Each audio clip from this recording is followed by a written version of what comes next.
Visite de prise de contact, le nouveau DG de Orange Mali au domicile du guide spirituel des Amsar est l'unique titre de ce journal. Mesdames et messieurs, bonsoir.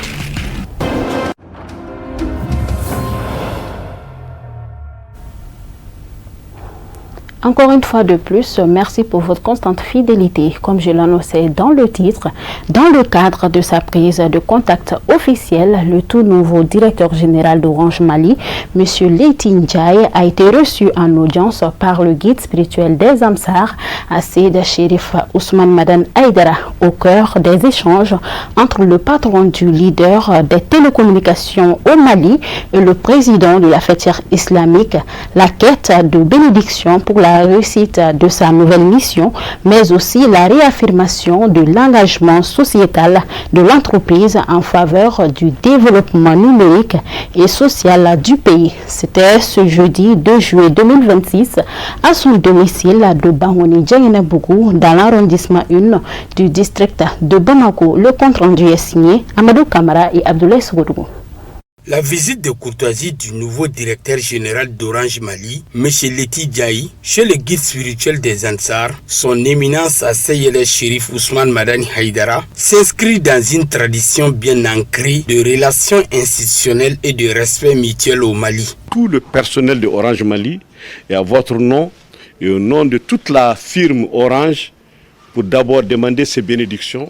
Vos premiers jours de fonction, vous avez souhaité venir lui rendre visite, demander ses bénédictions parce que c'est le bon Dieu qui l'a grandi, c'est le bon Dieu qui l'a donné la barca. Et cette barca, on a besoin de ça, dans ses prières, dans ses bénédictions. Et vous-même, vous êtes un musulman croyant, donc c'est le bon Dieu qui l'a grandi, c'est normal que vous venez avec votre staff pour venir lui rendre une visite de courtoisie. Et lui dire aussi que Orange et toutes les directions régionales de Orange et tout le personnel de Orange est là pour lui faire demander ses bénédictions. Et il est très content, je l'ai dit, que vous avez besoin de ces bénédictions pour vous, pour la société, pour tous les Maliens et pour toute l'Afrique. C'est le bon Dieu qui l'a béni. À la suite de sa nomination et de sa passation de service officielle fin décembre 2025, le nouveau directeur général d'Orange Mali a entamé une série de visites de courtoisie. Ces démarches visent à présenter ses civilités aux hautes autorités publiques, administratives, mais aussi aux figures religieuses et coutumières majeures du pays, dont Seydi Cherif Ousmane Madane Haïdara, à son domicile de Bankoni Djengenebougou. Une grande personnalité, tous les musulmans sont derrière vous, et comme le Mali c'est presque un pays presque 95% musulmans, donc vous représentez une bonne partie de la population malienne. Notre souhait à Orange Mali, c'est d'être utile pour les populations maliennes et pour le pays. Donc vraiment, on demande que vous priez pour nous, pour que la mission que nous est confiée, qu'on puisse la réussir pour le bien du personnel, pour le bien du Mali et pour le bien de tous les Maliens. Et à titre personnel, je suis très content de vous voir. Depuis que j'étais petit, chez mon grand-père, on recevait des shérifs à la maison. Donc je suis très content de voir un shérif.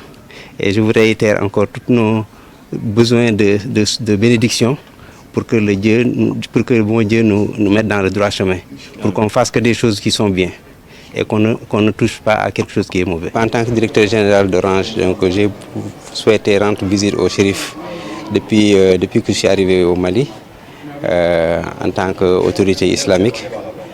Donc je suis venu avec la direction générale, une forte délégation pour rendre visite. C'est une visite de courtoisie, voilà, pour me présenter aussi, pour recueillir ses bénédictions, voilà, pour Orange Mali et pour tout le personnel d'Orange Mali. Oui, je suis très honoré d'avoir été reçu chaleureusement par le shérif. Vraiment, ça a dépassé nos attentes. J'ai été très très honoré par sa gentillesse, par ses prières, et je sors vraiment très très content. Rendre visite à son éminence Seydi Cherif Ousmane Madane Haïdara permet à la direction de l'opérateur de solliciter des bénédictions pour la réussite de ses missions au Mali. Ce type d'audience est l'occasion d'échanger sur l'impact social d'Orange Mali à travers sa fondation. Pour un opérateur leader, maintenir un canal direct avec un leader d'opinion écouté par des millions de fidèles musulmans renforce l'intégration locale de l'entreprise.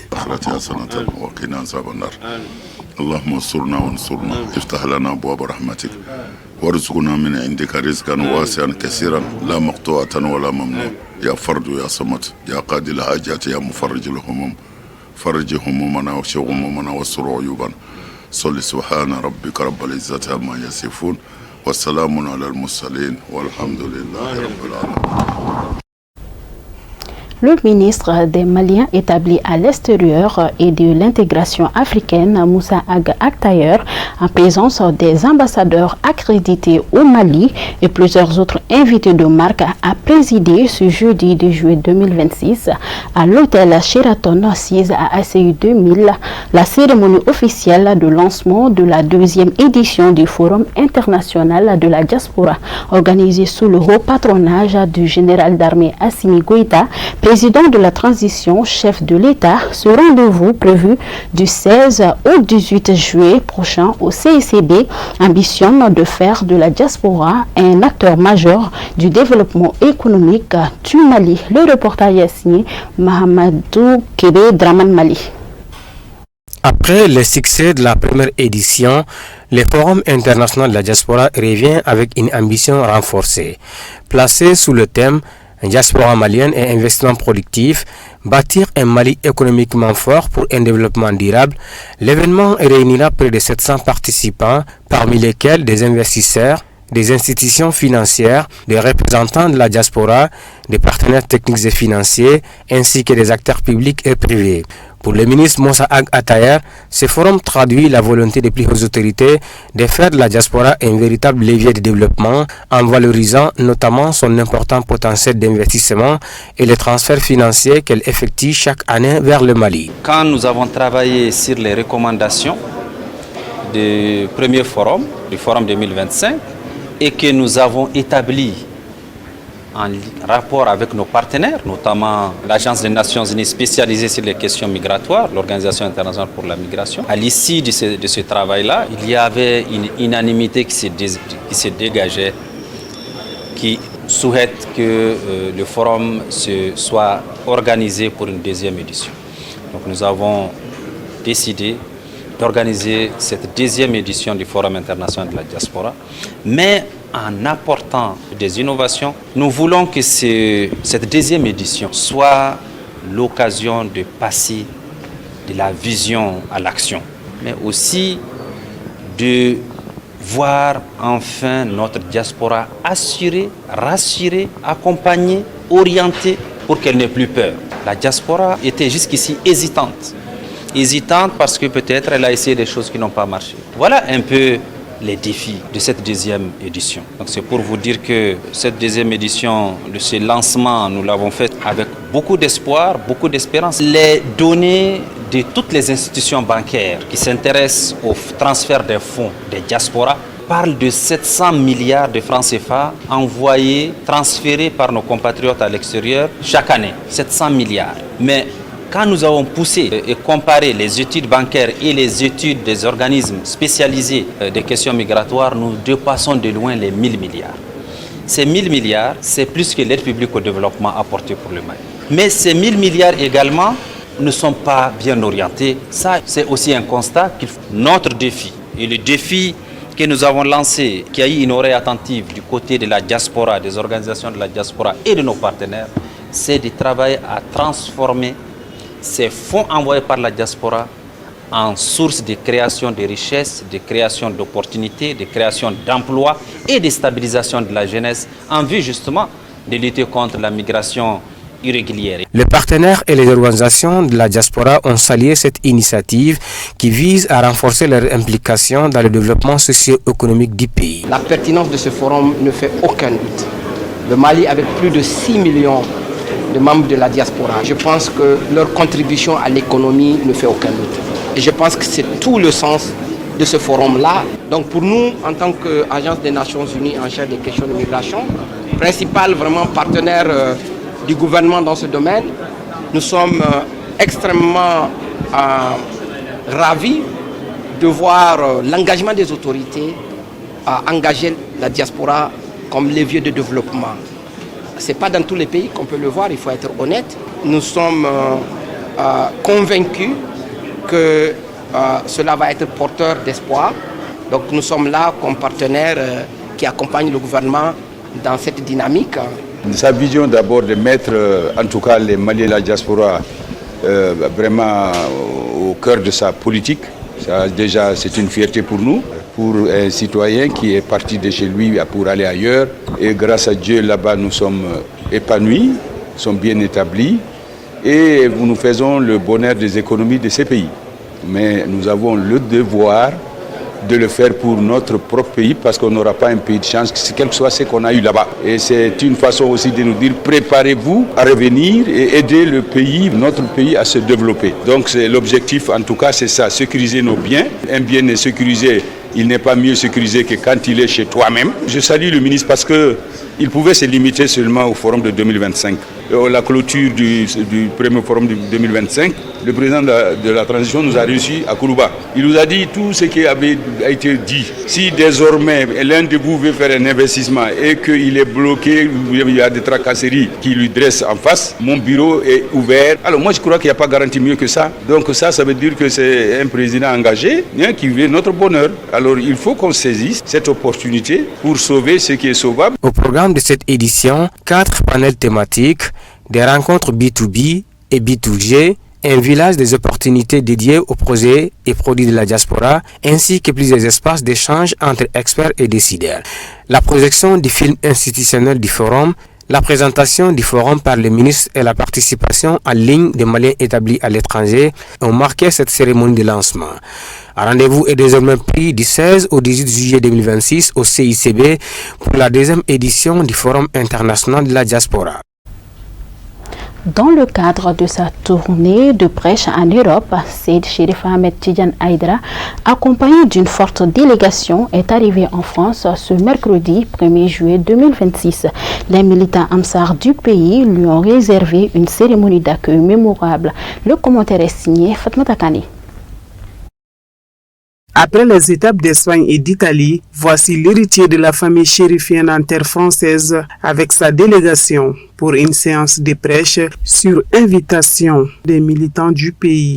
Impatiemment attendu par les adeptes de son cher père, les militants Ansar de France n'ont pas voulu se faire raconter la tournée européenne du fils du guide spirituel des Ansar, d'où la raison de cette mobilisation pour être les témoins oculaires de ces jours historiques. Au programme de la cérémonie d'accueil, des mots de reconnaissance des militants européens adressés par la Fédération Ansardine internationale.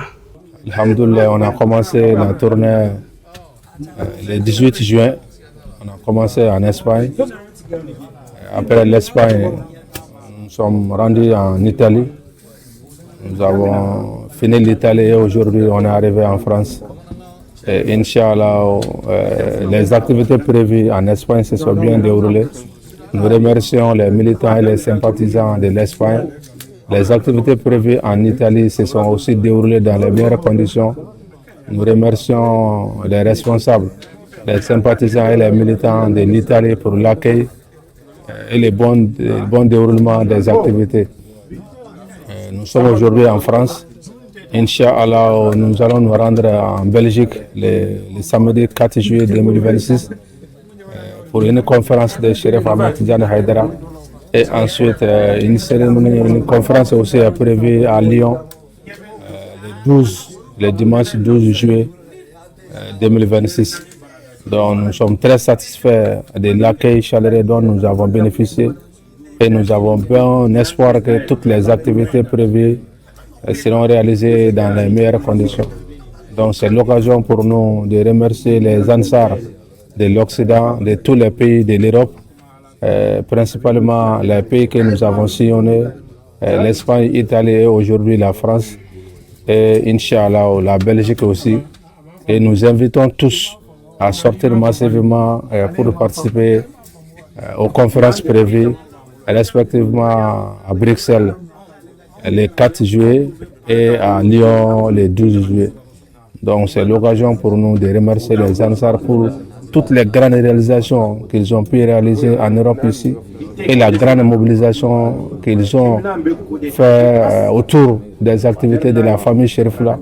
Et nous remercions aussi la grande famille Cherifla, le guide Cherif Ousmane Madani Haïdara, pour les efforts qu'il ne cesse de mener tous les jours pour le rayonnement de l'islam tolérant et l'islam de paix et de partage, l'islam de l'humanité et de vivre ensemble.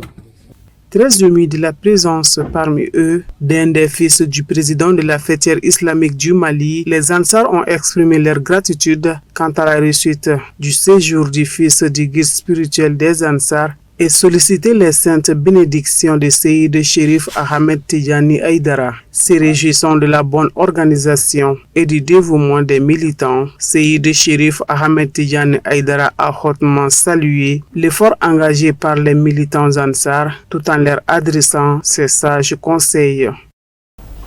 L'actualité autrement commentée par Alhamidou Badini. La Cour pénale internationale a confirmé le dépôt par le Burkina Faso, le Mali et le Niger de leur notification de retrait de la CPI. Les 3 pays d'Afrique de l'Ouest, membres de l'Alliance des États du Sahel, ont entamé une procédure d'1 an en vue de leur retrait de la Cour pénale internationale. Ils avaient annoncé en septembre 2025 leur retrait de la CPI, la qualifiant d'outils de répression néocoloniale. La Cour pénale internationale est le tribunal permanent chargé de juger les crimes de guerre à l'échelle mondiale. Elle poursuit les personnes accusées de génocide, de crimes contre l'humanité, de crimes de guerre et de crimes d'agression lorsque les juridictions nationales ne sont pas en mesure d'agir. Dans un communiqué publié mercredi, la présidence de l'organe directeur de la CPI a confirmé que le Mali, le Burkina Faso et le Niger avaient remis leurs lettres de retrait et entamé le processus d'1 an menant à leur retrait du statut de Rome, le traité qui a institué la CPI. Le Nigeria s'efforce de renforcer sa coopération militaire avec le Bénin et le Niger alors que les djihadistes du Sahel envahissent le nord-ouest du pays, a déclaré jeudi à l'AFP le ministre nigérian de la Défense. Le pays le plus peuplé d'Afrique lutte contre des militants locaux depuis 2009 dans un conflit qui a récemment pris une nouvelle tournure en raison de la présence croissante de groupes armés provenant de l'ensemble de la région.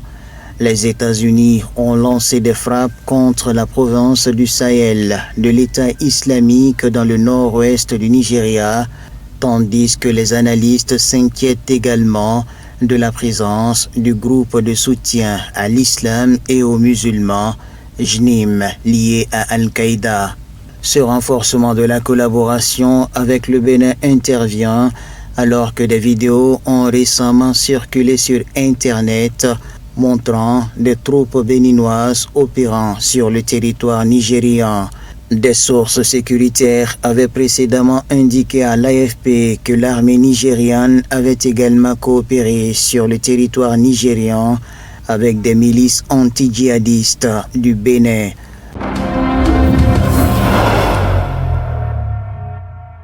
Le Ghana et l'Afrique du Sud se sont retrouvés jeudi au cœur d'une nouvelle polémique diplomatique suite au décès d'un migrant, un décès qui, selon Pretoria, n'était pas lié aux manifestations anti-immigrés qui ont eu lieu dans le pays en début de semaine.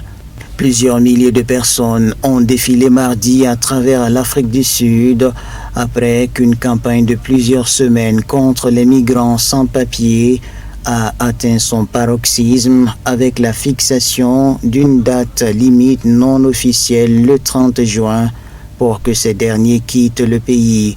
Plus de 25 000 personnes, dont des centaines de Ghanéens, ont déjà fui le pays selon les forces de sécurité sud-africaines, alors que les pays africains ont rapatrié leurs ressortissants ces dernières semaines en réponse à la vague de manifestations anti-immigrés. Le ministère des Affaires étrangères du Ghana a affirmé mercredi dans un communiqué que l'un de ses ressortissants, Bassirou Isaac, âgé de 40 ans, avait été abattu lors des manifestations anti-immigrés liées aux attaques xénophobes en cours dans le township de Kaelitsa au Cap. Il a indiqué avoir officiellement fait part de sa protestation à Pretoria. Mais le gouvernement sud-africain a rejeté les allégations du Ghana concernant ce décès, les qualifiant de factuellement incorrectes et non fondées sur des faits. Il a déclaré qu'aucun décès n'avait été enregistré le jour de la manifestation qui a vu des milliers de personnes descendre dans les rues dans plusieurs régions du pays. L'essai clinique de 2 traitements potentiels contre la souche Bundibugyo du virus Ebola a débuté jeudi dans le pays, a annoncé l'Organisation mondiale de la santé. Il n'existe aucun vaccin ni traitement contre cette souche rare à l'origine de l'épidémie meurtrière en République démocratique du Congo et qui se propage dans les provinces du nord-est du pays. L'essai a débuté dans un établissement de soins de l'Ituri avant de s'étendre progressivement à d'autres établissements de la province. Les patients sont répartis de manière aléatoire en 4 groupes, ceux recevant du Remdesivir, ceux recevant du MBP 134, ceux ne recevant ni l'un ni l'autre ou ceux recevant les deux, afin de déterminer si l'association apporte des bénéfices supplémentaires. On dénombre 1406 cas confirmés et 438 décès confirmés en RDC, tandis que 208 personnes se sont remises du virus, selon les chiffres de l'Organisation mondiale de la santé.